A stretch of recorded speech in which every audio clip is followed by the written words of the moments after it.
Hello বন্ধুরা, এটা হচ্ছে মা বাগদেবীর মন্দির।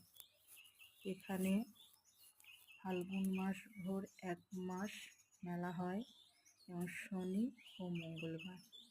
এখানে অনেক দূর দূরান্ত থেকে অনেক যাত্রীরা আসে পুজো দিতে, মাকে ভক্তি করে পুজো দেন এবং মাকে যে যেমন মানত করে চায় মা তাকে সেই জিনিসটা ঠিক দেয়।